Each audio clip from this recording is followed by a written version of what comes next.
This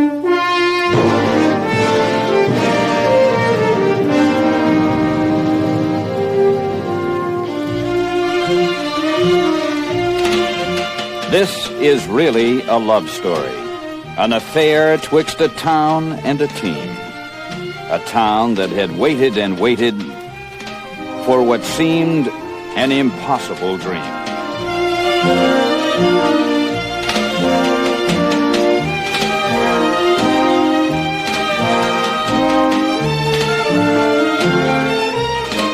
Here's the pitch, and Scott hits one deep into center field. This one is back. This one is gone. The story had its beginning under the Florida sun. The odds makers looked them over and said 100-1. But the team had a sort of a new look, a new manager stepping in, and he taught them a baseball lesson. It's much more fun to win.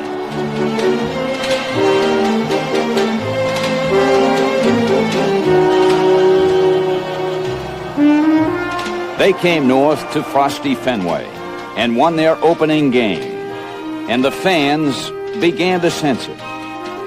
This year was not quite the same.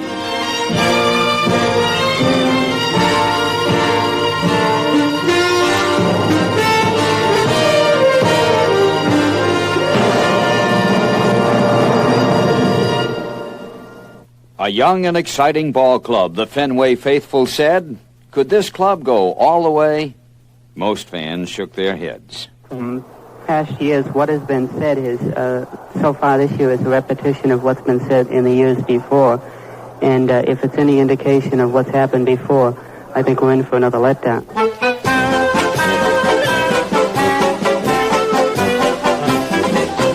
Then they traveled to Yankee Stadium for an early April game, and a kid pitcher from Toronto knocked on the door of fame. Billy Rohr on the threshold with a tremendous performance today. 8 hits in the game. All of them belong to Boston. Rohr winds. Here it comes. Fly ball to deep left. Yastrzemski is going hard. Way back, way back.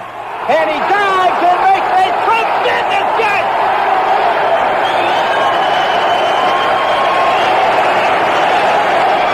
One of the greatest catches we've ever seen by Yastrzemski in left field.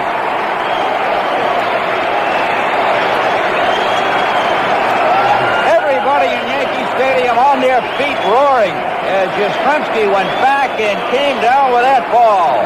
2 down in the Yankee ninth. 3 runs, 8 hits for Boston. No runs, no hits for New York. Gibson with a sign. Rohr into his windup. The left-hander delivers. Line drive into right field for a base hit. Tony Connelly taking it on the first hop. No chance. A line shot to right field has stopped the bid of Billy Rohr for a no-hit game in his first Major League start.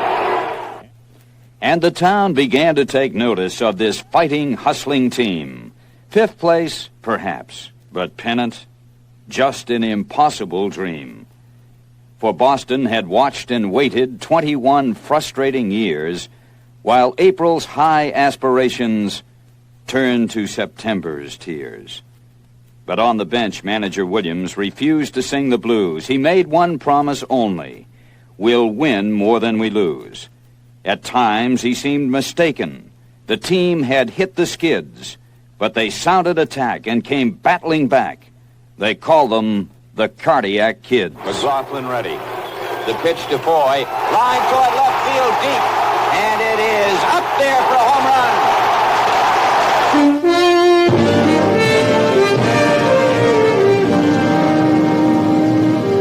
Coming on to face Tony Connelly. Tony, in this ball game, has fouled to the catcher, singled to center, and reached second in the 7th on a 2-base throwing error by Fregosi, who took his ground ball and threw it into the Boston dugout. 5-4, California. Here's the pitch. Line toward left field deep, and it is tied up.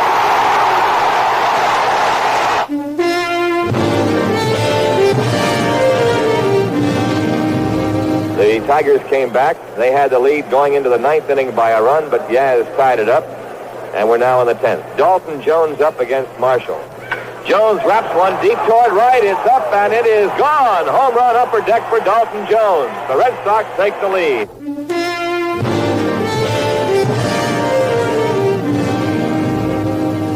One ball, no strikes to towhead Jerry Adair. Reggie Smith representing the winning run at third. Crowd anxious on every pitch. Rojas wants another sign. Leans in. Gets it. Winds. Fires. Ground ball. Hit to third. It's past third base into left field. And Reggie Smith scores the winning run.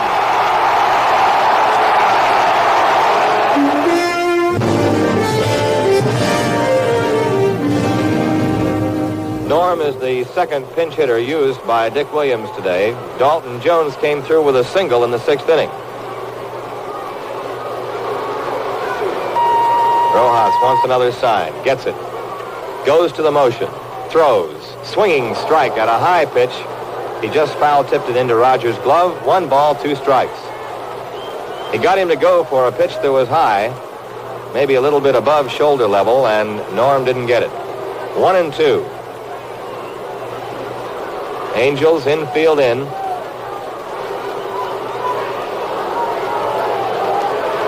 Seaburn bent at the plate, waiting. Here's Rojas, winding, throwing. And there's a line drive to right center field, a base hit. Going up the alley, rolling to the bullpen wall. All the way down. 3 runs will score. Seaburn has gone to third. Here's the throw to the plate to get Andrews. Too late. It's 3 runs and a triple for Seaburn. Trailing 8-0. Reggie Smith homered in the 4th to make it 8-1. Yaz had a 3-run homer in the 5th, and they got 4 runs on 3 hits in the 6th and tied it. Fly ball hit deep into left center field, and it is a home run.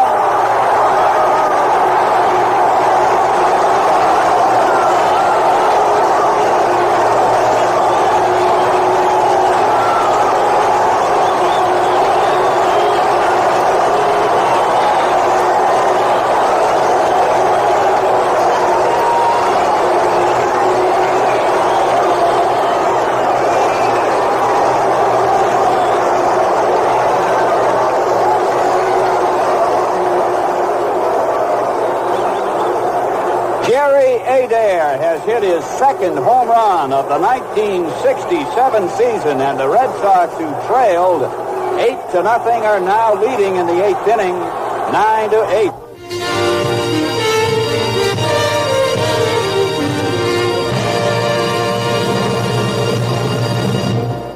And while they sang the praises of this surprising team, the Red Sox Baseball Symphony developed a dominant theme. Carl Yastrzemski. Carl Yastrzemski. There's a well-hit ball toward left, but Yastrzemski's back, still back. He runs, he's got it. A great catch. Here comes the runner back to first base. He is there. A fine catch by Yastrzemski.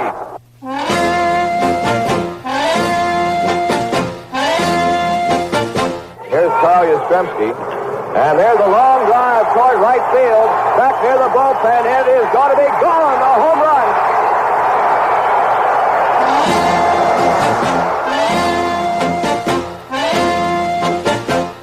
Detroit leads 5-4. 1 out in the Boston 9th. Here's the windup. And the pitch. There's a drive going deep to right field. And it is tied up. Carl Yastrzemski has tied it up in the 9th inning with a home run into the upper deck in right field. It is 5-5.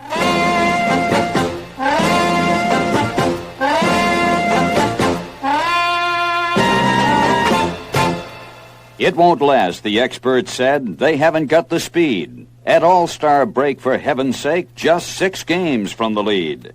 And hope soared high when in July a lengthy road trip beckoned. Look at them go, 10 in a row, and now our kids are second. Sure, the Tigers lead. Chicago has speed, and the Twins still have Oliva. But with Yaz and Scott and what we've got, just feel that pennant fever. A great catch here, a clutch hit there. They're winning them with style. Lonborg and Bell are pitching well, and there's Wyatt and there's Lyle. We need those wins to match the Twins, the Tigers, and Chicago. Come on, Lee Stang. Go, Brandon, baby. Blind 'em, Santiago. The catching crew is coming through. Mike and Russ and Ellie. Andrews, Jones, Adair, Foy, and Rico Petrocelli. And glory be, there's Tony C. with homer number 20. We may not win the flag, but boy, at least we'll scare them plenty. The pitch by Stevenson, a chopper over the mound, may be tough, charged by Petrocelli, throws to first, he's out, the ball game is over. A clutch play by Rico Petrocelli ends it all. As Jerry Stevenson gets a save in a wild and woolly ball game and a 12-11 win by the Red Sox.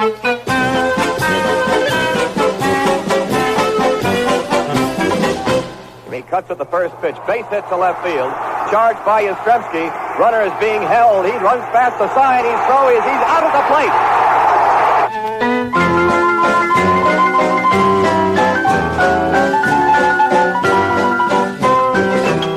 Josephson, a right-handed batter.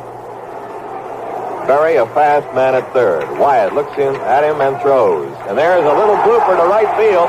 Carlo coming on, has a weak arm. Here comes the throw to the plate. It is out at home. He is out. Carlo has thrown the runner out at the plate, and the ball game is over.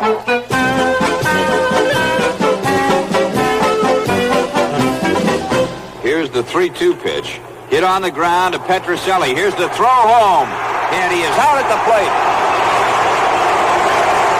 Petrocelli coming in on a ball that was to his left and suddenly took a high, bad hop. He nailed it. Fired to Mike Ryan, and they got Campaneris coming in.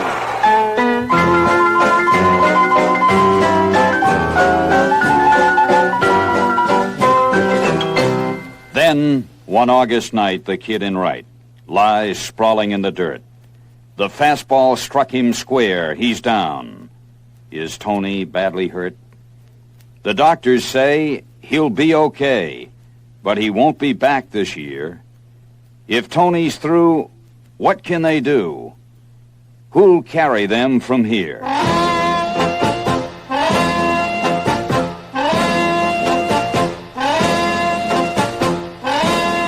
If you just turned your radio on, it's happened again. Yastrzemski's hit a 3-run homer, and it's now 6-2 Red Sox.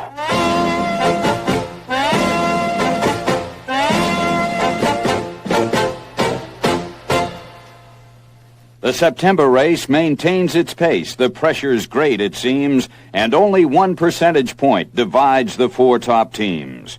The days grow few. We're down to 2 at home against the Twins.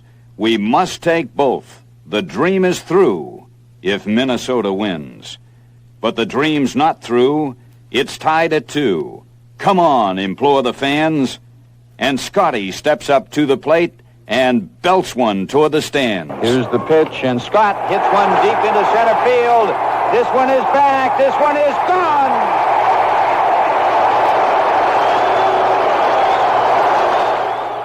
The ball, it soars. The crowd, it roars. The dream is coming true.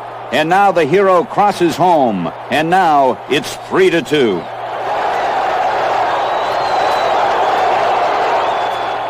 A 1-run lead's not all we need, the Fenway faithful shout. Now number 8 is at the plate, and now he hits one out. The check by Merritt, the 3-1 delivery. Hit deep toward right field. This may be gone. It's out of here. Home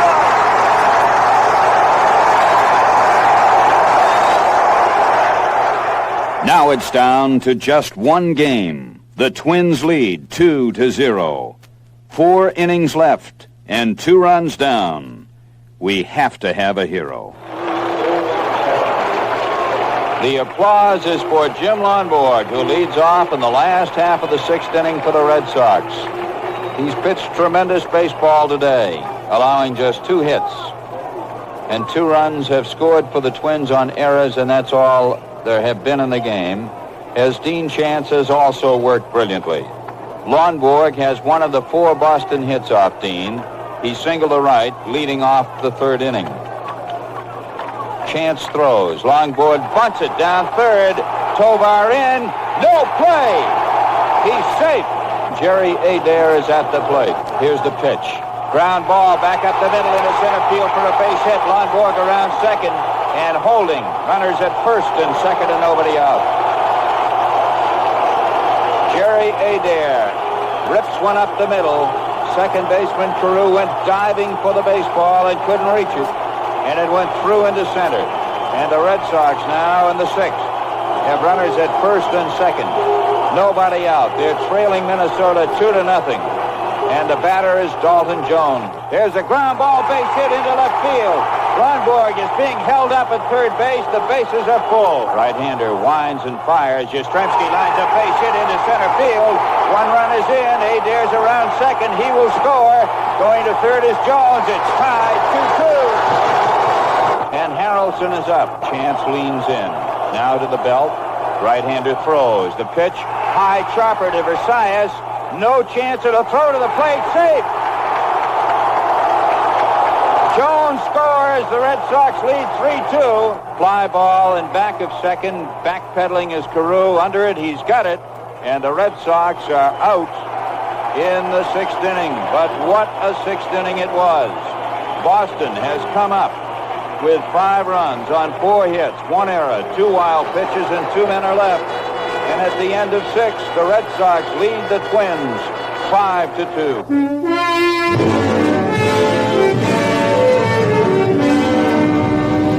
Longborg is within 1 out of his biggest victory ever, his 22nd of the year, and his first over the Twins. The pitch is looped towards shortstop. Petrocelli's back. He's got it. The Red Sox win. And it's pandemonium on the field.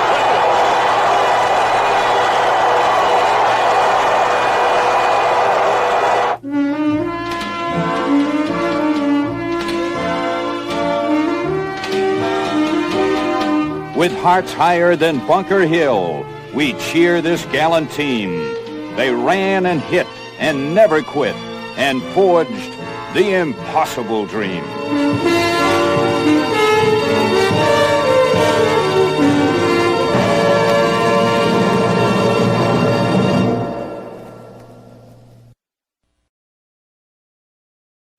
This is the Red Sox clubhouse. What memories are here of the dream and the team who held our hearts through an unforgettable year. Here, the still mementos of the team and the campaign. A telegram, an airline stub, a spot of dried champagne. Truly an unsinkable team. Indeed, an impossible season. Why have we come back now? The heart must have its reason. This place holds echoes of that team and the fans who came to cheer them. And as we stand here, listen now. It seems that we can hear them. The pitch is looped towards shortstop. Petrocelli's back. He's got it. The Red Sox win. And it's pandemonium on the field. Ken Coleman speaking to you from the happiest place in America today, the Red Sox dressing room at Fenway Park, where everyone has just finished listening to the ball game and the ball players outside are really excited and very happy, as you can well imagine, as the Boston Red Sox have won the 1967 American League pennant. And here with us is the man who put this team together, the Vice President and General Manager of the Red Sox, Dick O'Connell. And Dick, I know this is going to be a great day for you. Ken, this is a very happy day. It's a very happy day for everybody here. All these ball players are out here screeching, cheering, hugging each other. This is one of the greatest days the Red Sox have faced for years and years and years. And Dick Williams is so happy. I'm so proud that he is happy. He does such a great job running this ball club through thick and thin and making moves that nobody dare move, playing different kind of baseball for Fenway Park. It's sure great. It's sure great to be here. Every dream has its builder, and Dick O'Connell was the principal architect of this one. In December, 4 months before the first ball was thrown, it was O'Connell who told us what to expect. So we don't say wait till next year anymore. This was the year which we passed over. Everything we did this year, the trades we made, the ball players we put in the field was to play for 1967 and 68. Another member of the team behind the team, Director of Player Personnel Haywood Sullivan, spent his season on the telephone talking trades, checking scouting reports. So on the October Sunday, when his efforts paid off in a pennant, it seemed strangely appropriate that Sully was on the phone again. It's just the happiest day of my life, I know. One of the many happy days of my life, and I'm just proud of everybody who had a part in this. Everybody, including the fans, the players, everybody in the whole organization. It's just a wonderful day for especially Mr. Yorkie. When he took over as manager, Dick Williams made a promise. The only thing I can tell you right now, I'll guarantee you we'll have a hustling ball club, and they won't quit. They didn't quit on me in Toronto. I don't intend to have anybody quit on me here. And the young leader also made a prediction. I honestly think we'll win more ball games than we lose. The Williams team included a man who spent 30 years on that long bus ride, which is how they travel the minor league trail. Coach Eddie Popowski. And on that fantastic final day, the day when the 100-to-1 long shot paid off, as always, Eddie Popowski had the words to fit the occasion. This is a hell of a day, isn't it?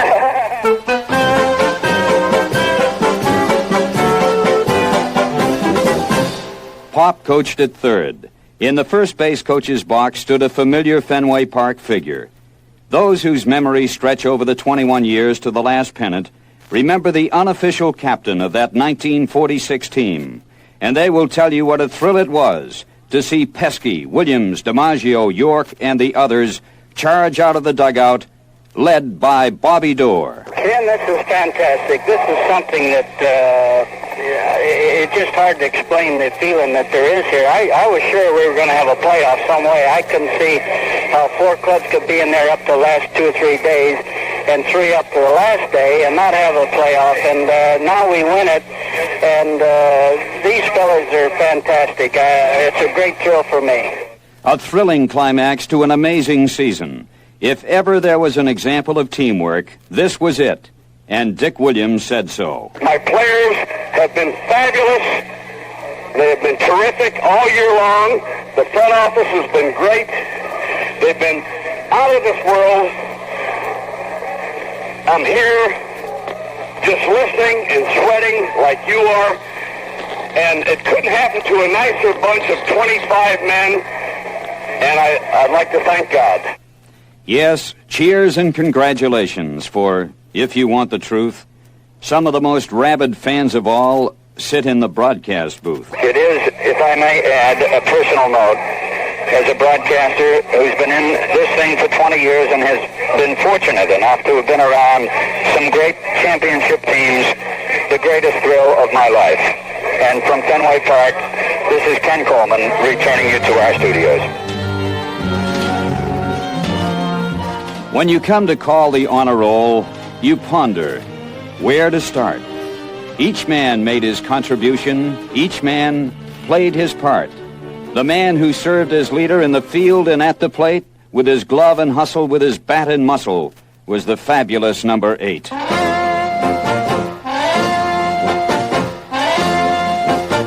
Here's the windup and the pitch. There's a drive going deep to right field, and it is tied up.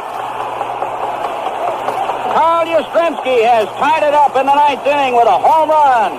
Into the upper deck in right field, it is 5-5. The pitch to Smith.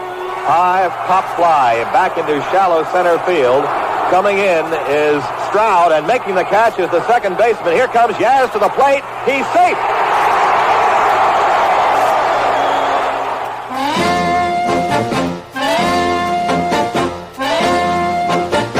The pitch to Yaz, hit deep toward left center field. Way back goes Howard. He won't be able to get that one. It is gone. Home run number 37 for Carl Yastrzemski. Driving in runs number 98, 99, and 100 on the year. And here he comes, number 8, who was asked if he wanted to take a rest tonight, and he said no.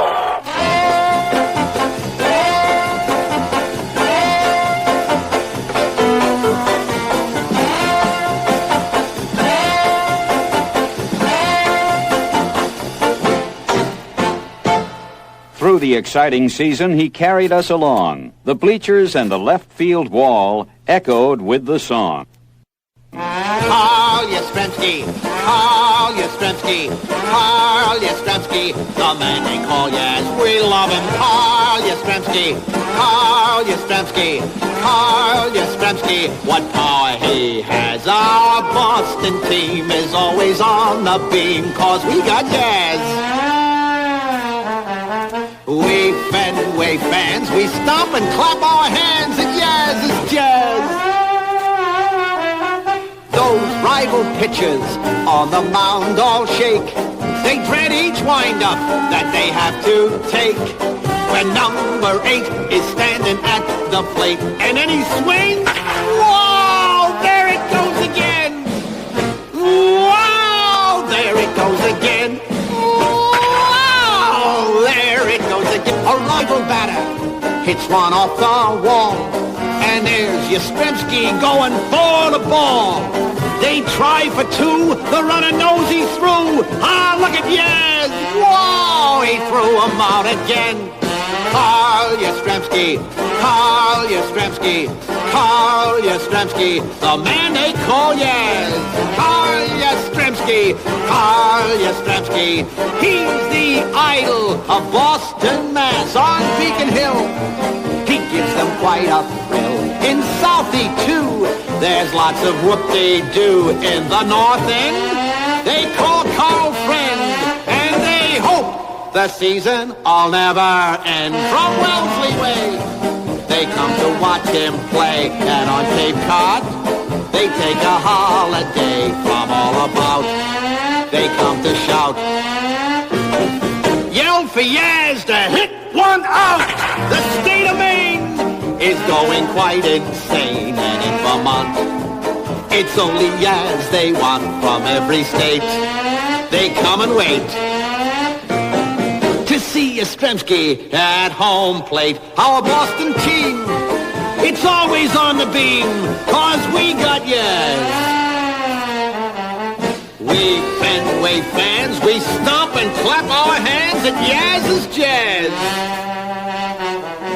Although Yastrzemski is a lengthy name, it fits quite nicely in our Hall of Fame. We love him so. In Boston we all know that when he swings, yeah, here we go again. The center fielder, rookie Reggie Smith, started the season at second base. But when the injured Mike Andrews returned to the lineup, Reggie returned to center field.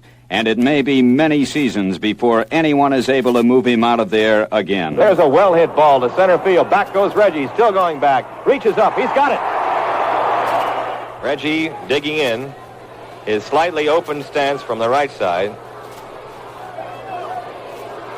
Holds the bat high. Here's Burnett's delivery. High fly ball to left field. Very deep. Reichard is watching this one. It is gone. Home run.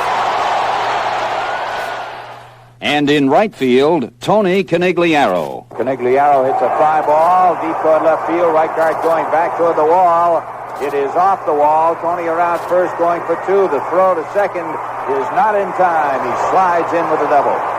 When Tony was hit by a pitch and the doctors announced he was through for the season, it seemed the unsinkable team had been sunk. With 45 games to go, manager Williams looked to his bench, and the call did not go unanswered. That Sunday in Chicago, a vital game, and Jose Tartabull made what has been called the play of the year. Josephson, a right-handed batter. Berry, a fast man at third. Wyatt looks at him and throws. And there's a little blooper to right field. Tartabull coming on, has a weak arm. Here comes the throw to the plate. It is out at home. He is out. Tartabull has thrown the runner out at the plate, and the ball game is over. And it was the bench which provided the punch in many of the victories which earned for this team the nickname of Cardiac Kids. Norm Seaburn wastes no time as he wraps a ground single in the hole between first and second, scoring Petrocelli with the go-ahead run. Dalton Jones will come up to bat for Mike Andrews. His average at .248, and of late he has been getting the job done consistently. in the top role of pinch hitting. Ortega with a 3-2 pitch. Line deep into right field. Over goes the right fielder atop the wall. One run is in. Here comes Rico with a second. Dalton Jones is going in with a standing triple.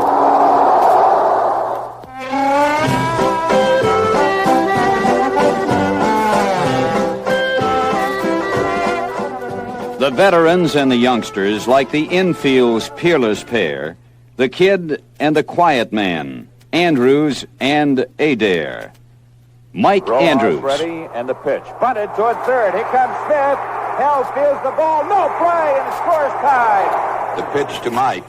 Fly ball to left field deep, and this one is gone for a home run. A ground ball to second. Charged by Andrews. Tags the runner. Throws to first. Double play. And Jerry Adair, a 10-year veteran who joined the team in June. The trade which brought him from Chicago serves as another example of how the front office team backed up the team on the field. Bell looks back towards second. Throws. Fastball hit on the ground past the mound. Backhanded by Adair. Throws to first. He's got him on a good play. And Jerry is being led off. Spiked on the play. And getting a big hand as he comes toward the dugout. The quiet man from Oklahoma will be replaced by Mike Andrews. And Andrews comes out and takes his glasses as Jerry Adair leaves the game. Jerry Adair is here with us now, and we've referred to him often as Mr. Clutch during the course of the season. And Jerry, congratulations on another great job today. Thank you very much, Ken. This is undoubtedly the happiest day of my life. Later in the season, another veteran was added to the roster in a deal with the Yankees. Elston Howard joined the team. He already had played a role in the Red Sox story. The crowd roars at Yankee Stadium. 3 runs on 8 hits for Boston. No runs on no hits for New York. And the man now is Elston Howard. Line drive into right field for a base hit. Howard changed uniforms and changed roles. The man who had broken our hearts in April lifted them in September. So here we are. The bases are loaded. There is 1 out. We're in the last of the 9th inning, and Elston Howard is up. Left-hander into his windup. The pitch to Elston. Fly ball into left center field. Base hit. Red Sox win it. The other catchers, Mike Ryan from Haverhill, Russ Gibson from Fall River, did their part. For Gibson, it was the end of a decade of drudgery, 10 years in the minor leagues. And then there was the kid at shortstop, Rico Petrocelli. Curveball, line toward left field. Maybe trouble, bounces on 1 hop toward the wall. Tresh has it, fires toward second. Here comes Rico, slides in, he's got a double. And when it came to that final out of that final game, Rico was there, waiting. The pitch is looped toward shortstop. Petrocelli's back, he's got it. The Red Sox win. And it's pandemonium on the field. As a rookie, he was a slugger. This year, he became a hitter. But one thing George Scott never was, he never was a quitter. Ground ball. Great stop by Scott, and he tags the bag. A tremendous play by the Red Sox first baseman on a rifle shot. Ground ball right over the bag. Line drive into deep right center field. And this one is hitting off the wall. Conigliaro around third base, and in to score. Scott going for a triple. Canucks throw is not in time. And Joe Foy. He started a sparkling triple play. He hit a grand slam home run. And Joe Foy was the first to admit being there was twice the fun. Thank you, it was great, and we won the pennant. How about that? When the pitching faltered, more often than not, the pressure-packed task of saving the game fell to one of 2 men. We're going to get some action now out in the bullpen as John Wyatt and Sparky Lyle start warming up. Yes, Wyatt and Lyle, another combination of the veteran and the rookie. And Gary Bell, who came from Cleveland to help, and Lee Stang, and Darrell Brandon, and Dan Osinski, and Bill Landis, and Bill Rohr, and Dave Moorhead and Jerry Stevenson, and Gary Wozlewski, who made the trip from 8 years in the minors all the way to a World Series start. And this man. The set by Santiago. Here it comes. And a strike 3. The ball game is over. Jose Santiago strikes out Rich Reese and saves it for Johnny Wyatt, and the Red Sox come from behind to win the first game of this twilighter. On those long winter nights when the New England wind blows exceedingly cold, old-timers sit and spin the tales of the Red Sox teams of old. Some will talk of Smokey Joe Wood or of Hewson's fastball serves. Others will tell of Ferris, Parnell, and Kinder's jug-handle curves. They'll mix fiction with truth as they talk about Ruth and how Grove made 'em hit on the ground. Then we'll tell of this year and the way we would cheer when Lonborg was out on the mound. And all around Lonborg as he heads back in, his teammates are there to congratulate him. Dick Williams, Eddie Popowski, Elston Howard, and the fans here in New York, you'd think you were in Boston.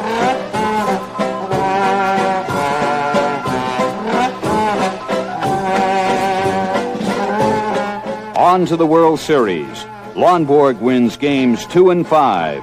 He dazzles the Cardinals' batters. His fastball is alive. The Cardinals of St. Louis, with their Gibsons, Floods, and Brocks, are held to a 6-game standoff by the scrappy, hustling Sox. And then the wary Lonborg tries to answer his team's call. He gave it his best, but with 2 days' rest, he never stood so tall. And though Sox followers saddened as each Cardinal tally crossed, one sports writer called it the series nobody lost. The fans, they came in record numbers to fill the Fenway stands and screamed with record volume to make known their demands.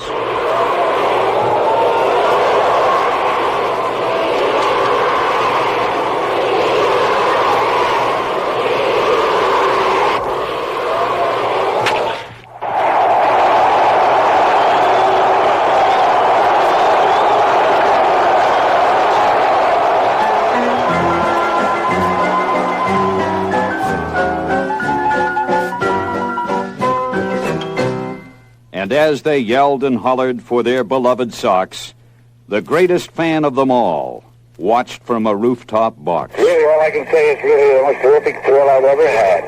I don't see how anything could surpass it. Other than that, I don't have words that can describe my feeling, or it's just a terrific, fantastic thing. Thomas Austin Yockey, owner, sportsman, fan. Baseball lives in Boston through the efforts of this man. For Boston is a tradition town with a history to uphold. And when Bostonians remember, this story will be told. Proudly fathers will tell their sons of this year and this team, how by courage and grit and refusing to quit, they forged our impossible dream.